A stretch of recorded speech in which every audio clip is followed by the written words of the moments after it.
தள்ளாடி கொண்டு எழுந்திருந்தார்.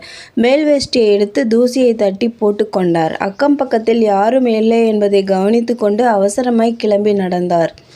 கார்வார் பிள்ளையின் வாழ்க்கையில் இம்மாதிரி சம்பவங்கள் சாதாரணமானவை. பல தடவைகளில் அவர் ஏழை எளியவர்களின் வீடுகளில் இதைவிட அதிகமான தொந்தரவுக்கு ஆளாகியிருக்கிறார். அதையெல்லாம் அவர் லட்சியம் செய்வது கிடையாது.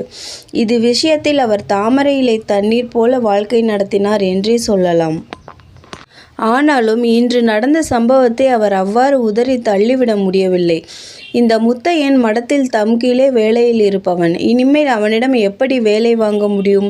அவனிடம் தலை நிமிர்ந்து பேசுவதுதான் எவ்விதம் சாத்தியம்? எப்படியோ சமாளித்து கொள்கிறோம் என்றாலும் அந்த பையன் வாயை மூடிக்கொண்டு சும்மா இருப்பானா?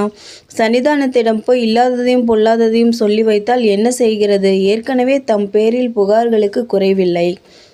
வீதியில் போய் கொண்டிருக்கும் போதே கார்வார் பிள்ளை இதையெல்லாம் பற்றி சாங்கோபாங்கமாக ஆலோசனை செய்து கடைசியில் ஒரு முடிவுக்கு வந்தார். அதன் பலனாக அவர் நேரே மடத்தின் காரியாலயத்திற்கு போகாமல் போலீஸ் ஸ்டேஷனுக்கு போனார். போலீஸ் ஸ்டேஷனில் சப் இன்ஸ்பெக்டர் சர்வோத்தம சாஸ்திரி அப்போதுதான் ட்ரெஸ் பண்ணி கொண்டு வெளியே வந்தவர் கார்வார் பிள்ளையை பார்த்ததும், வாரும் சங்கு பிள்ளை, நீர் வருகிறீர் என்று 1/4 மணி நேரத்திற்கு முன்பே எனக்கு தெரிஞ்சு போச்சு. யானை வரும் பின்னே மணி ஓசை வரும் முன்னே என்பதை சங்குப்பிள்ளை வருவார் பின்னே ஜவ்வாது வாசனை வரும் முன்னே என்று மாற்றிவிட வேண்டியதுதான். ஆனால் என்ன ஒரு மாதிரி இருக்கிறீர்? நெற்றியிலே என்ன அவ்வளவு பெரிய வீக்கம்? விஷயம் என்ன என்று கேட்டார். சார், அசந்தர்ப்பமாய் ஒரு காரியம் நடந்து போச்சு. நீங்கள் பார்த்து உடனே நடவடிக்கை எடுக்காவிட்டால் அப்புறம் இந்த ஊரிலே யாரும் இருக்க யோக்கியதை இல்லை. மடத்தை மூடிக்கொண்டு நாங்கள் எல்லாம் கிளம்பிவிட வேண்டியதுதான் என்றார் கார்வார் பிள்ளை. சங்குப்பிள்ளை, அப்படி ஏதாவது நடந்துவிட்டால் இந்த ஊர் செய்த பாக்கியம்தான். ஆனால் அது நடக்காதே என்று எனக்கு தெரியும். என்ன சமாச்சாரம்? சீக்கிரம் சொல்லும். கலெக்டர் துரை வருகிறாராம் சேந்தனூருக்கு. நான் போக வேண்டும், அவசரம் என்றார்.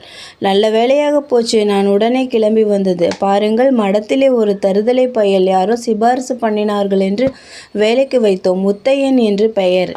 அந்த பையன் நாளடைவில் மடத்து பணத்தை கையாடி வந்தான் என்று தெரிந்தது. இன்றைக்கு மத்தியானம் பெட்டியில் 50 ரூபாய் பணம் குறைந்தது. பையனை விசாரிக்கலாம் என்று பார்த்தால் ஆளை காணோம். உடனே புறப்பட்டு அவன் குடியிருக்கிற வீட்டிற்கு போனேன். அங்கே பாருங்கள், அந்த தடிப்பயல் அவன் தங்கச்சிக்கிட்ட ரூபாயை கொடுத்து கொண்டிருந்தான்.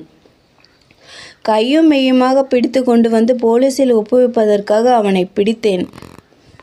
அந்த தடிப்பயல் என்னை பிடித்து தள்ளி சுவரிலே வச்சு மோதிவிட்டான் சார்னா.